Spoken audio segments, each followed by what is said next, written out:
నమస్తే అమ్మమ్మ. నమస్తే మమ్మీ, బాగానే ఉన్నా మమ్మీ. మీరు అందరు బాగుర్రా? మీ దయ బాగానే ఉన్నప్పుడు 13 తారీఖు ఎలక్షన్స్ ఉన్నాయి కదా. 13 తారీఖు ఎలక్షన్లు ఉన్నాయి, కరెక్టే, లేవని అంటలేను. ఈసారి మాత్రము మేము ఎప్పుడు వేయలేదు కాంగ్రెస్ కోటు, బీజేపీ కోటు మేము వేయలేదు. మాకు తెలంగాణ గడ్డ మీద పుట్టినాము, తెలంగాణ గడ్డ మీద పెరిగినాం, తెలంగాణ కూడు తింటున్నాం. మాకు నొప్పి అయినా, రోగం అయినా, షెడ్ అయినా, మంచి అయినా, హాస్పిటల్ కానీ, మాకు పింఛన్లు కానీ, సచ్చిన వాళ్ళకి సాగులు చేస్తుండు, బతికిన వాళ్ళకి పెండ్లీలు చేస్తుండు, గరీబ్ వాళ్ళకి ఇండ్లు ఇచ్చిండు. ఇంకా కొన్ని వంచేటివి ఉన్నాయి. ఈ ఎలక్షన్లలో మేము ఇచ్చిన కాగితాలు మా ఆయన మదనపల్లి హనుమంతరావు మా కాగితాలన్నీ తీసి పడేసి ఆయన ఎంట తిరిగే దోస్తులకు పంచిపించుకున్నాడు కాగితాలు ఇచ్చి. మాకు కేటీఆర్ కానీ, కేసీఆర్ కానీ, హరీష్ రావు కానీ వచ్చి మా రోడ్డు పొంటి ఇళ్ళన్నీ చూసి 27 ఏళ్ళు ఇప్పుడు మా ఇల్లు గులగొట్టి ఎవరు పిల్లిగడ్డపోడు సూర్యనారాయణ రెడ్డి పాత ముల్కిపాట ఆఫీసులు ఉండే మా ఇల్లు గులగొట్టిండు. మా గరీబ్ వాళ్ళకి ఎవరికి ఇల్లు ఇవ్వలేదు, అయిన వాళ్ళకి ఇచ్చిండ్రు, వాళ్ళు కట్టుకున్నారు. మాకు ఇల్లు ఇవ్వలేదు, జాగ్రత్త ఇవ్వలేదు. చంద్రబాబు నాయుడు గారు ఇంకా 7,000 తీసుకొని మమ్మల్ని అవతల పడ్డాడు. ఇప్పుడు కేసీఆర్ వచ్చిన వద్దుగా ఊరుకు బస్సు లేని వాళ్ళకి బస్సులు వేసిండు, ఇండ్లు లేని వాళ్ళకి ఇండ్లు ఇచ్చిండు. నడవ మాట్లాడ ఇండ్లు లేని వాళ్ళకి ఇండ్లు ఇచ్చిండు, మాకు ఇస్తానన్నాడు.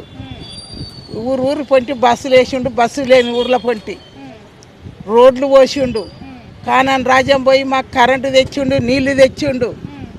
మేము 10 ఏళ్ళ కోలే నోట్ల మాట బయట పడకుండా బతికినాం.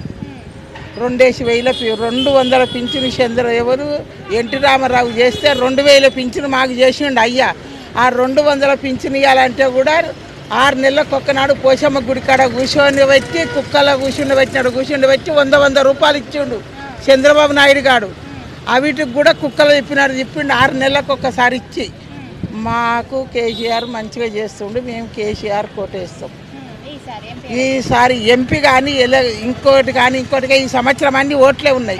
చాలా మంది కేసీఆర్ ఏం చేయలేడు, ప్రజలను మొత్తం దోచుకొని తిన్నాడు అని చెప్పేసి అన్నారు కదా. నువ్వు మాట్లాడకు, నేను చెప్పేదాకా. ఆడు 2,500 పింఛన్లు కోడళ్ళకి ఇస్తాడు, ఆడపిల్లలకి ఇస్తాడు, అవి ఇయ్యలేదు. అత్తలకు మామలకు 4,000 పింఛన్లు ఇస్తాడు, అవి ఇయ్యలేదు. రైతు బంద్ వేస్తున్నాడు, వేయలేదు. రైతు బీమా వేస్తున్నాడు, వేయలేదు. మాకు కరెంట్ ఇవ్వలేదు, మాకు నీళ్ళు ఇవ్వలేదు.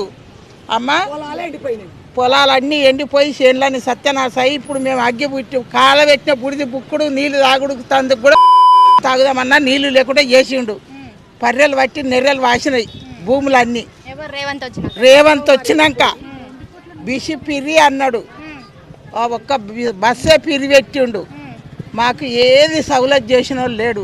ఈడు లంచాలు ఇచ్చుకుంటా లీడర్లందరినీ బీజేపీలు ఉన్నోళ్ళని కూడా కాంగ్రెస్ ఇంట్లో తెలంగాణలో ఉన్నోళ్ళని కూడా ఇప్పుడు మళ్ళీ కాంగ్రెస్లో గుంజుకొని ఉన్నాడు. ఆడు రైతు బంధు అడిగితే చెప్పులతో కొడతా అంటుండు, పింఛన్లు అడిగితే గుడ్లు తీసి గోటీలు ఆడుతూ అంటుండు, మా పేగులు తీసి మెడకేసుకుంటా అంటుండు, మా కండలు తీసాడు మింగుతాడు అంటే కంచంలో పోసుకొని. మాకు ఓటు మేము వెయ్యము, మేము అనికి చూడం. ఊర్ల పొంటి అన్ని గుళ్ళు కట్టించుండు, పడవబడ్డ గుళ్ళు. ఊరుకు కాలేజీలు కట్టించుండు, హాస్పిటల్ కట్టించుండు, మాకు పింఛన్లు ఇచ్చిండు.